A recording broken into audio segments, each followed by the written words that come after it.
Hi everyone and welcome. This is Laurie Moore of More Art from the Heart. At the beginning of the video you noticed a series of pictures. They were showing how I put together the different things that I used to put this frame together that you're looking at here.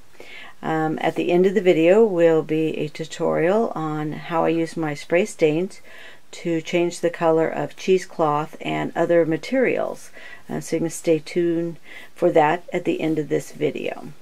Let me tell you a little bit about this frame. This frame is going to go in my kitchen. It's got some special pictures and silverware attached to it that was passed down to me. They're beautiful pieces of vintage old silverware that each have a little story behind them. How they came about and who owned them. And on the back of the frame I'm going to put those stories down for keepsakes and to be able to pass it on eventually to someone else that can enjoy the stories behind it. The picture that you see up there on the frame, and I'll zoom in here in just a moment, is a picture of my great-grandparents. They were proprietors in several different hotels back around 1914, and so we have a wonderful picture of them here to go with, and part of the silverware is actually from them. So down in the corner is a business card that was found in an old trunk that has my great-grandfather's name on it, and this is one of the hotels that they were proprietors at as well. The other piece that's kind of special in this frame, you can tell by the picture in the beginning, is a copy of an old letter and the envelope that are from my great-grandfather to my great-grandmother, and that's pretty special to be able to keep something like that too, along with the things that you see here. The frame itself was purchased from Hobby Lobby. It had the chicken wire on it and it had a picture at the back of it. I took the picture off and went ahead and covered the board that was at the back with that dyed cloth that I was telling you about, that I'm going to show you in a tutorial. So that was the back of my canvas, and then I added the copy of the letter and the envelope on there. The next step I did was to take a piece of chipboard and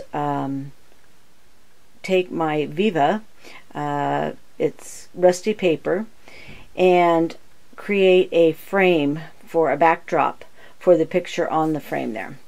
And so it looks really rusty and vintagey, kind of goes with the theme of the whole frame. And down at the bottom, that is a lid. I had done a two-piece tin and lid and ended up only using the lid in this project, and I'll save the bottom of the tin for another one. I actually used a rusting powder from Dusty Attic for that one. That was fun, trying out some of the different things that you could do with that rusting powder. You have to put some type of adhesive down for the rusting powder to stick on, and then spray it down with vinegar, and then wait a little while, and it causes it to look very rusty. It actually feels rusty as well. So that was fun, trying to learn two different ways to make things look rusty. The other way I like making things look rusty is with the Tim Holtz Distress inks, and that's what I did with the chipboard pieces at the top of the frame and at the bottom corner of the frame.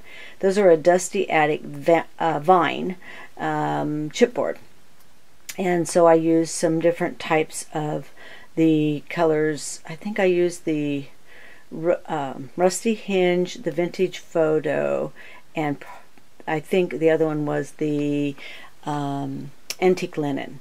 And then I do the edges just with the black soot, so that it actually makes it look, really makes it look rusty. Let me pull it in here and show you. So that was the different ways that I worked on making things look rusty. Here's the silverware. Got some really cool pieces of silverware in there. Down at the corner I've added a little burlap bird that has feathers, real feathers for wings and the tail. It's kind of a bad angle for it, but it's fun. The words that are on here, I've had them for a while. They're just a metal, slightly rusted words, and I've wanted to save them to do something with them, and this worked out great to put them on there. The flowers at the top corner are just some silk ones that I got from, I believe Kaiser Craft makes those, and I left them just like they are because I thought they went real well with the frame, this light gray color in the frame, the gray frame that's around the picture there. And there you can see there's my great-grandparents standing back there behind the desk, behind the Victrola. And there's another gentleman in the picture. I don't know who that was. Wasn't written any information about him. A cute little garden fan. I found this actually in an antique store. It's not an antique, but it really spins around and really works. And it's just kind of fun. Thought that would be kind of neat to add on there. So this frame will, like I said, hang in my kitchen. It has lots of special memories attached to it. So stay tuned for the little tutorial at the end, and if you have any questions, please don't hesitate to leave me some messages, and I will try to answer those for you. Thank you for spending your time with me again. I appreciate it. Bye-bye.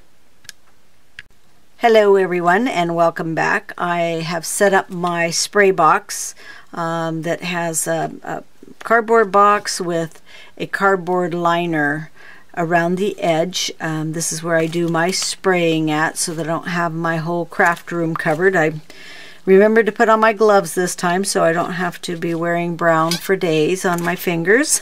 I also set my craft mat in here to work with because the foil that I've lined the box with reflected real bad on the camera, so that's why that's like that. All right, and let me talk to you a little bit real quick about the different kind of materials that I use in projects and that I'm going to use today here to spray. So I mentioned in the first part of the video that I had bought some cheesecloth from the grocery section. This is a little more tightly woven than your craft type cheesecloth. And so you can still see through it. It's still thin, but I like the way that the sprays were on this and the way it looked. And it comes kind of like in a sleeve that I just cut apart. So I've got a chunk here to do, and like I said, this is that other cheesecloth. Kind of comes like this, and if you left it more like this to spray it, I think the sprays would stick to it a little bit better.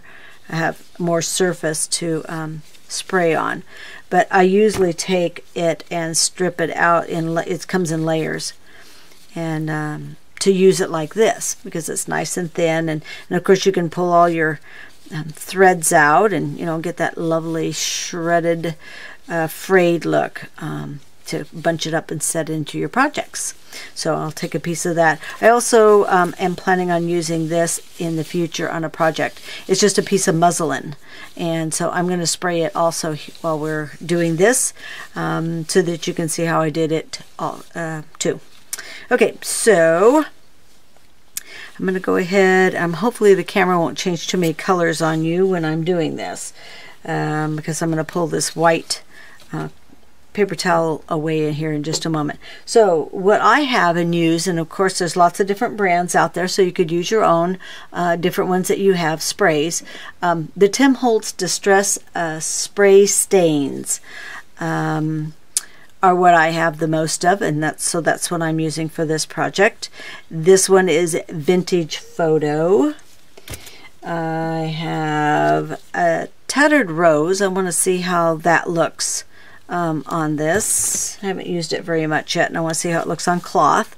This one is Rusty Hinge, and here we have an Antique Linen and Picket Fence. And I kind of use this towards the end if everything else is a little dark, and it works out nicely. The picket fence needs shook up. You can hear it's got a little bead in it, so you want to make sure you shake that up. The other ones, I just give them a little bit of a toss because they don't really need it. I'm going to set them out of the way so I don't spray them. I'm going to start with my darkest color, the Vintage Photo in here. I have run out of my walnut. I use it a lot and I've already run out, so I'm going to see how it works on this. You can take, set this paper towel over here, and spray on your mat if you have a mat and absorb up the sprays that way. So you can just kind of absorb it like that. And the other way, you can just actually, if it's not very porous, I just kind of bunch it up, spray, so you're kind of getting it here and there, not everywhere. Flip it over. See, because the heavier cloth, it doesn't absorb completely through.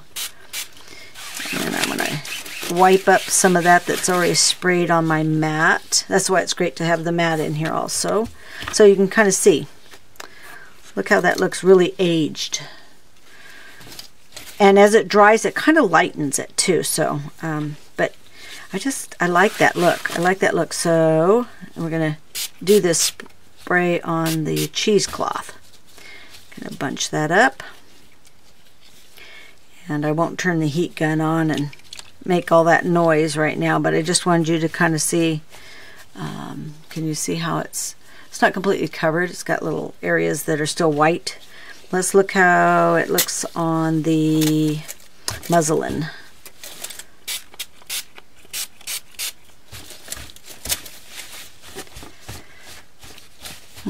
It lays on the surface of the muslin just a little bit more, doesn't it?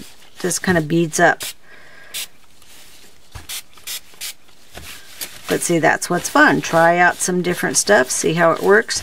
This will probably have to take a little bit longer to dry because it is a heavier cloth than the other ones. Let's go ahead and just spray it up here. I'm anxious to see how it's going to look when it dries. Rub up some of the... I think the walnut stain would look really good on this. Wish I had some more. I'm going to have to order some more for sure. I'm going to order some more of all these stains in my from my Art Fire store. Because I went through them and so did everybody else really quickly. So this kind of, look how that laid on there. Wow, that almost looks like it's just been kind of painted. So that's going to be interesting to see what it does with the rest of the colors. This is why you wear your gloves. Okay, I'm going to set this over here. I don't want to get anything on that. Okay, should have taken the caps off of these, huh? So let's go with the Dusty Rose. And your hands are slippery. Alrighty. Just a minute. I'm going to take the caps all off before I try to do this again. I have so much ink spray on my gloves. Okay, so let's look at actually Rusty Hinge. See, it's kind of got the red tones in it. I'll set that aside. Let's get the red in there. Once they all mix together, it won't look like tie-dyed. It really won't. It kind of it'll blend together. They'll blend together. See some red spots, and go back over even the dark areas. Let's see, munch that up. Like I said, you can spray in here and dab on it. Might be easier with your cheesecloth to do that. Okay. Ew, I'm liking the colors. I'm liking the colors. Okay, let's see how we're looking here. Does that not look like it just like rusted? Laid there and rusted. Okay, now let's put on a little of our Tattered Rose. I'm going to see what color the Tattered Rose. Oh, it's a lighter color. Great. That'll kind of bring down the tones of the Rusty Hinge. Ooh, I like that. Pretty, pretty, pretty. Let's see how it looks on this cloth here. It's definitely just a little bit lighter tone than the Rusty Hinge. So there you get another color in there. Let's try some on this. All right. Okay, and then let's go in with, did we put on the antique linen yet? I don't think so.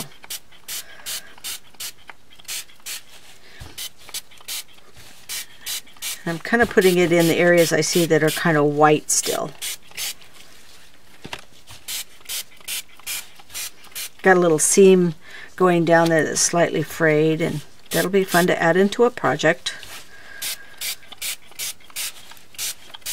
Like I said, this will kind of lighten up a little when it dries. Let's see what it looks like in here. Find a spot. We got it kind of beads up on this cloth. Wow, that's interesting. This is going to be a great piece to cut up and use, like on a project or layout, even strips of it on a card. Cool. I like it. I like it. And I'm kind of squeezing this one more because the sprays did bead up on it. And it's muslin is not a treated fabric, so look at that. Oh, I love it, love it, love it. Plus the fact that when you crunch it like this, and this is probably how I would let it dry too, all bunched up like this, and maybe undo it just a little bit as it's drying, so that it leaves all that lovely texture and stuff in it. Really like that, really like that. Okay, so let's go ahead and come in with our picket fence. Oh, nice little splatters, and it lightened it right up. Can you see how it just lightened it all up? Let's take a dark area here.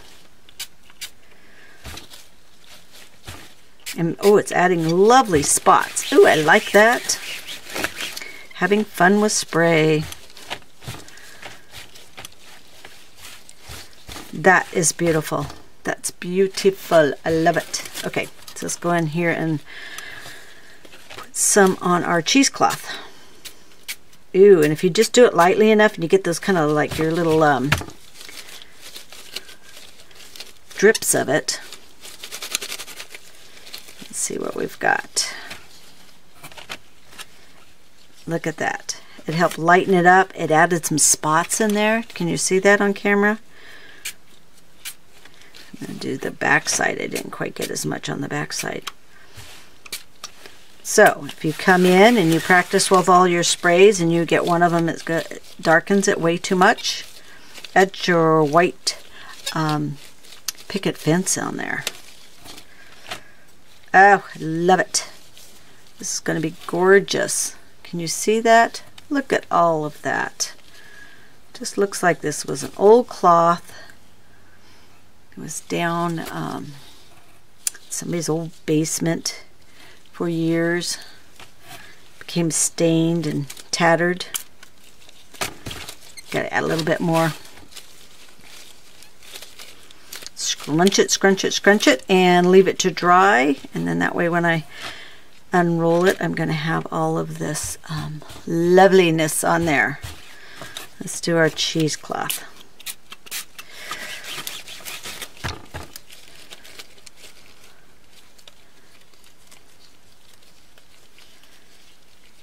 Oh, I like that. I like that a lot. Look at that. Look how you can transform that cheesecloth. That's going to be great on a project. Strip down those little threads. You could use a lot of those threads back in the back of a project. Around flowers, filler. Wrap it around something. Ah, I like it. Thank you for joining me. And leave any questions down below for me. Have a great day, everyone. Bye.